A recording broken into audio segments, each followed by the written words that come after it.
सुप्रभात विद्यार्थियों, स्वागत है हमारे इस YouTube चैनल में।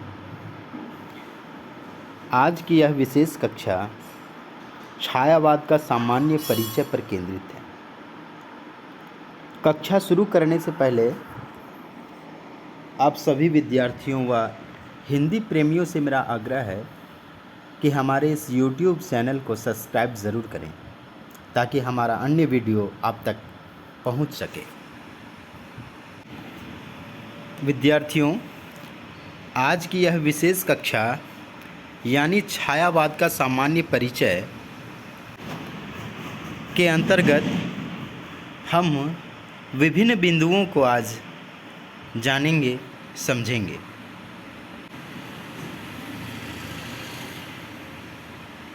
सबसे पहले हम लोग छायावाद का अर्थ, उसके बाद परिभाषा, नामकरण व सीमांकन पर संक्षेप में चर्चा करेंगे। यहाँ मैं बता दूं कि छायावाद का अर्थ स्पष्ट रूप से समझने के लिए हमें परिभाषा की ओर जाना होगा।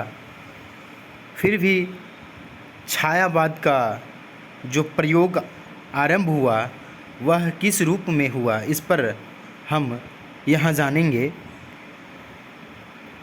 देखा जाए तो छायावाद का प्रयोग प्रारंभ में व्यंग्य रूप से उन कविताओं के लिए किया गया जो अस्पष्ट थी, जिनकी छाया यानी अर्थ कहीं और पड़ती थी। जिनकी छाया यानी अर्थ कहीं और पड़ती थी। वही कालांतर में देखा जाए तो कालांतर में यह नाम उन कविताओं के लिए रूढ़ हो गया जिनमें मानव और प्रकृति के सूक्ष्म सौंदर्य में आध्यात्मिक छाया अर्थात रहस्यवाद का भान होता था और वेदना की रहस्यमयी अनुभूति की लाक्षणिक एवं प्रतीकात्मक शैली में अभिव्यंजना की जाती थी। हम यहाँ छायावाद के स्वरूप को भी जानेंगे, परिभाषा को भी जानेंगे। उससे पहले छायावाद का आरंभ किस कारण हुआ, इसके पीछे कौन से कारण थे, इस पर भी हम विशेष रूप से ध्यान केंद्रित करेंगे। देखा जाए तो आधुनिक काल की द्विवेदी युगीन काव्य प्रवृत्ति के पश्चात जो मुख्य काव्य धारा प्रवाहित हुई उसे छायावाद की संज्ञा दी जाती है। द्विवेदी युगीन कविता विषयनिष्ठ, वर्णन प्रधान और स्थूल थी, जबकि छायावादी कविता व्यक्तिनिष्ठ, कल्पना प्रधान और सूक्ष्म है। यह अंतर जो है द्विवेदी युगीन काव्य और छायावादी काव्य में विशेष रूप से देखी जाती है।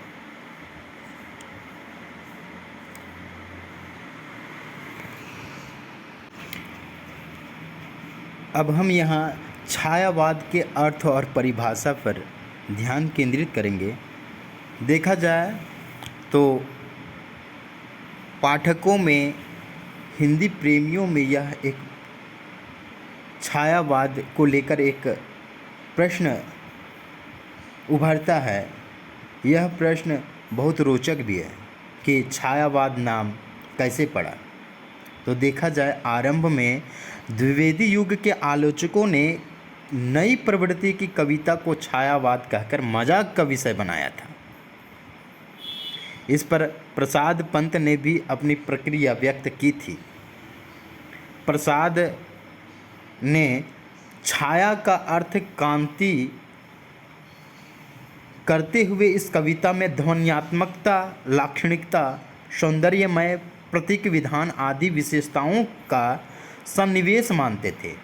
जयशंकर प्रसाद ने इसे विच्छति या मोती की सी तरलता से संबंध किया है। प्रसाद के अनुसार जब वेदना के आधार पर स्वानुभूतिमयी अभिव्यक्ति होने लगी तब हिंदी में उसे छायावाद नाम से अभिहित किया गया।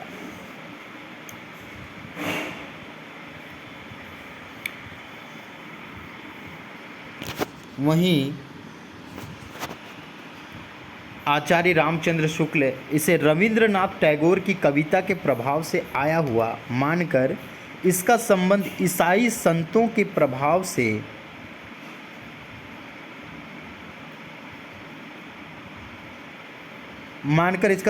ईसाई संतों के अंग्रेजी शब्द फैंटेमेस्टा यानी छायाभास से जोड़ा है तथा छायावाद को चित्र भाषा शैली भी कहा है। शुक्ल ने इसे परिभाषित करते हुए कहा है कि छायावाद शब्द का प्रयोग दो अर्थों में समझना चाहिए। एक तो रहस्यवाद के अर्थ में, जहाँ उसका संबंध काव्य वस्तु से होता है, अर्थात जहाँ कवि उस अनंत और अज्ञात प्रियतम को आलंबन बनाकर अत्यंत चित्रमयी भाषा में प्रेम की अनेक प्रकार से व्यंजना करता है। दूसरे प्रकार से देखें तो छायावाद शब्द का दूसरा प्रयोग काव्य शैली या पद्धति विशेष के व्यापक अर्थ में है। यह जो परिभाषा है वह आचार्य रामचंद्र शुक्ल के अनुसार दी गई परिभाषा है। वहीं पंडित नंद दुलारे वाजपेयी की परिभाषा को देखें तो उन्होंने इसका संबंध नए युग बोध से जोड़ते हुए इसे व्यक्त सौंदर्य में आध्यात्मिक छाया का भान कहा है। डॉक्टर नगेंद्र ने इसे स्थूल के प्रति सूक्ष्म का विद्रोह कहा है। उनके अनुसार छायावाद एक विशेष प्रकार की भाव पद्धति है, जीवन के प्रति एक विशेष भावात्मक दृष्टिकोण है। मुकुटधर पांडे ने भी अपनी परिभाषा दी है। इससे पहले मैं बता दूं कि मुकुटधर पांडे ने श्री शारदा पत्रिका में सन 1920 ईस्वी में हिंदी छायावाद नामक लेख लिखा। यह लेख जो है व्यंग रूप में लिखा गया लेख है और छायावाद शब्द का सर्वप्रथम प्रयोग करने का जो नाम जिस विद्वान का आता है वह मुकुटधर पांडे ही है।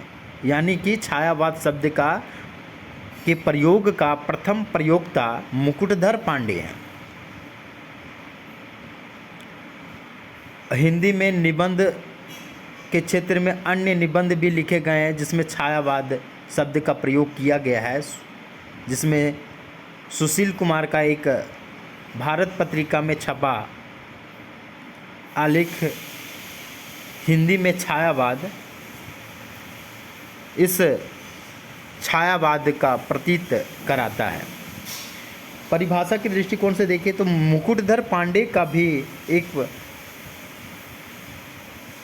उनका वक्तव्य है कि मेरी समझ में नई शैली के भाव नहीं, भावों की छाया पाई जाती थी जिन्हें पकड़कर हृदयंगम करने में पाठकों को कठिनाई होती थी। इस छायावादिता से ही मैंने छायावाद शब्द बनाया था।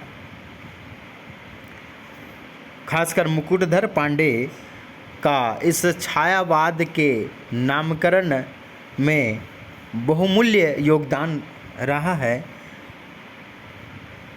आगे परिभाषा के तौर पर डॉक्टर राम कुमार वर्मा का नाम लिया जा सकता है। इन्होंने परिभाषा के दृष्टिकोण से इन्होंने कहा है परमात्मा की छाया आत्मा में, आत्मा की छाया परमात्मा में पड़ने लगती है तभी छायावाद की सृष्टि होती है।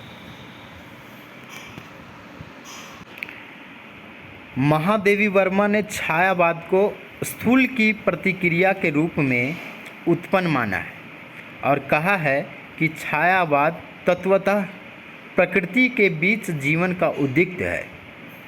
उसका मूल दर्शन सर्वात्मवाद है। डॉक्टर रामविलास शर्मा के अनुसार छायावाद स्थूल के प्रति सूक्ष्म का विद्रोह नहीं रहा, वरन थोथी नैतिकता, रूढ़िवाद और सामंती साम्राज्यवादी बंधनों के प्रति विद्रोह रहा है। यह विद्रोह मध्य वर्ग के तत्वावधान में हुआ था, इसलिए उसके साथ मध्यवर्गीय असंगति, पराजय और पलायन की भावना भी जुड़ी हुई है।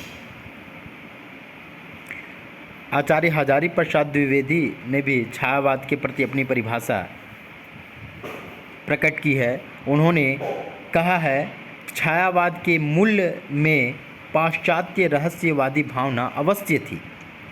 इस श्रेणी की मूल प्रेरणा अंग्रेजी की रोमांटिक भावधारा की कविता से प्राप्त हुई थी और इसमें संदेह नहीं है कि उक्त भावधारा की पृष्ठभूमि में ईसाई संतों की रहस्यवादी साधना अवश्य थी।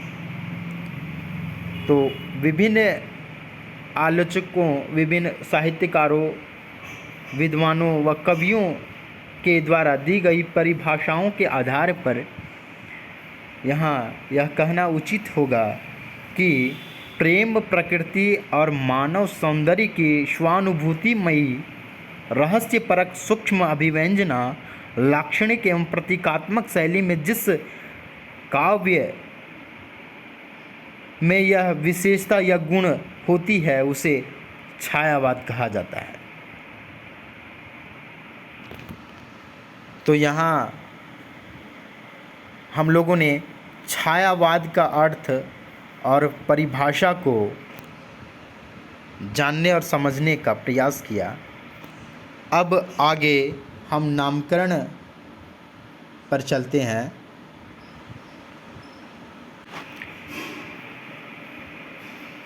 नामकरण पर दृष्टि देने पर स्पष्ट होता है, चूँकि मैंने पूर्व में चर्चा की है कि सर्वप्रथम मुकुटधर पांडे ने श्री शारदा पत्रिका में सन 1920 ईस्वी में एक व्यंग्यात्मक लेख लिखा जिसका नाम है हिंदी छायावाद।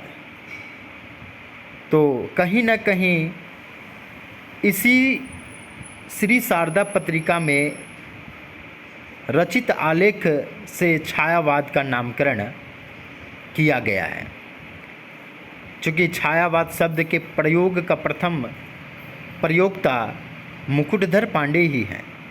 इसके बाद भी बहुत सारे आलेख निबंध लिखे गए हैं जिसमें छायावाद का उल्लेख, छायावाद शब्द का उल्लेख किया गया है। तो कहीं न कहीं नामकरण की दृष्टि से मुकुटधर पांडे द्वारा लिखा गया निबंध अथवा आलेख हिंदी छायावाद इस नामकरण को स्पष्ट करता है। अब हम यहाँ सीमांकन छायावाद की समय सीमा पर फोकस करेंगे। जैसा कि यहाँ छायावाद की समय सीमा 1918 से 1936 और 1918 से 1938 ईस्वी संकेत किया गया है। यहाँ विद्यार्थियों में भ्रम की स्थिति उत्पन्न होना स्वाभाविक है, तो इस भ्रम को मैं दूर करूँगा। चूँकि छायावाद की समय सीमा भिन्न भिन्न विद्वानों ने अलग अलग माना है। डॉक्टर नगेंद्र के अनुसार 1918 से 1938 ईस्वी छायावाद की समय सीमा निर्धारित की गई है। वहीं आचार्य रामचंद्र शुक्ल के अनुसार 1918 से 1936 इसकी समय सीमा बताई गई है। वहीं नागरिक प्रचारिणी सभा में भी 1918 से 1936 इसकी समय सीमा बताई गई है। तो कहीं न कहीं छायावाद की समय सीमा आचार्य रामचंद्र शुक्ल के अनुसार देखें तो 1918 से 1936 माना जाता है और डॉक्टर नगेंद्र के अनुसार 1938 तक माना जाता है। इस समय सीमा का प्रमाण इससे भी स्पष्ट होता है कि 1918 में जयशंकर प्रसाद की झरना प्रकाशित हुई। वहीं निराला की प्रसिद्ध कविता जूही की कली 1916 ईस्वी में प्रकाशित हुई। सुमित्रानंदन पंत के पल्लव की कुछ कविताएं भी 1918 ईस्वी में प्रकाशित हुई है। और इस छायावाद के अंत को संकेत या फिर प्रमाण हेतु जयशंकर प्रसाद की कामायनी महाकाव्य 1935 ईस्वी में प्रकाशित हुई है और इस युग के अंत का प्रमाण प्रगतिशील लेखक संघ की स्थापना 1936 ईस्वी में हुई, इससे भी स्पष्ट होता है। वहीं सुमित्रानंदन पंत की युगांत जो है इस युग के अंत का प्रमाण है। तो यहाँ स्पष्ट है कि छायावाद की समय सीमा आचार्य शुक्ल के अनुसार 1918 से 1936 ईस्वी, वहीं डॉक्टर नगेंद्र के अनुसार 1918 से 1938 ईस्वी मानना सही है। अब हम यहाँ छायावाद के प्रमुख कवियों एवं इनकी रचनाओं पर चर्चा करेंगे।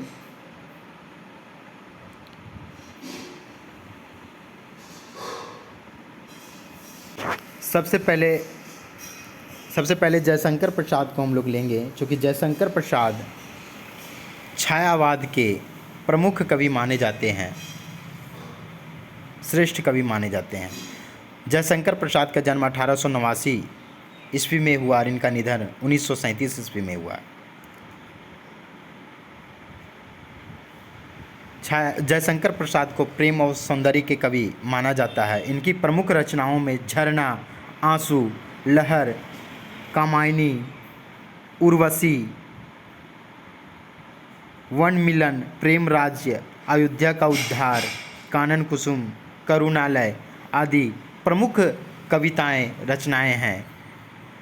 वहीं सूर्यकांत त्रिपाठी निराला को देखें तो इनका जन्म 1896 में हुआ और इनका निधन 1961 ईस्वी में हुआ। इनकी प्रमुख रचनाओं में अनामिका, परिमल, गीतिका, तुलसीदास, नए पत्ते, सरोज स्मृति, कुकुरमुत्ता, अर्चना, आराधना इत्यादि इनकी प्रमुख रचनाएं हैं।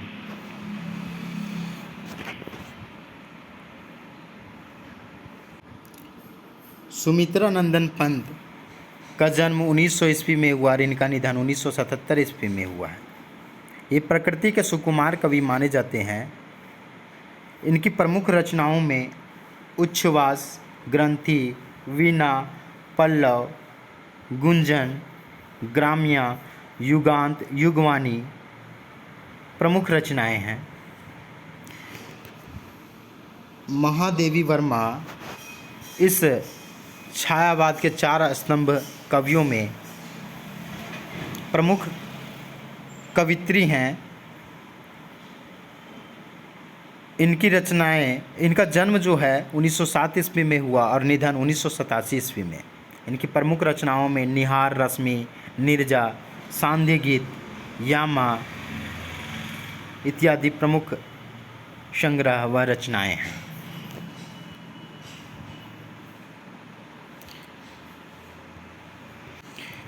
छायावाद के अन्य कवियों में डॉक्टर रामकुमार वर्मा, उदय शंकर भट्ट, लक्ष्मी नारायण मिश्र, गोपाल सिंह नेपाली आदि के नाम भी लिए जाते हैं। इनका योगदान भी छायावाद में बहुमूल्य योगदान रहा है। छायावाद की प्रमुख प्रवृत्तियों व विशेषताओं को देखें तो इनकी प्रमुख प्रवृत्तियाँ इस प्रकार है। पहला, व्यक्तिवाद की प्रधानता। दूसरा, प्रकृति चित्रण। तीसरा, श्रृंगार निरूपण। चौथा, नारी भावना। पांचवा, रहस्य और जिज्ञासा की भावना। अगला, दुख और वेदना की अभिव्यक्ति। अगला, राष्ट्र प्रेम की भावना। कल्पना की प्रधानता। अगला, सौंदर्य निरूपण। अगला, मानवीकरण आदि छायावाद की प्रमुख प्रवृत्तियों में आते हैं। इस प्रकार निष्कर्ष के तौर पर कहना उचित होगा कि छायावाद हिंदी काव्य का गौरवपूर्ण काव्य धारा है। इस युग में प्रसाद, निराला, पंत और महादेवी 4 स्तंभ कवियों ने अपनी विशिष्ट काव्य शैलियों से जीवन के सूक्ष्मतम मानवीय एवं उदात्त मूल्यों की प्रतिष्ठा की।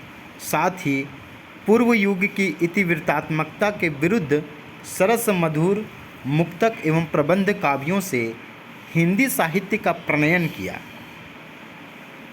अतः छायावाद का हिंदी साहित्य में एक बहुमूल्य स्थान है।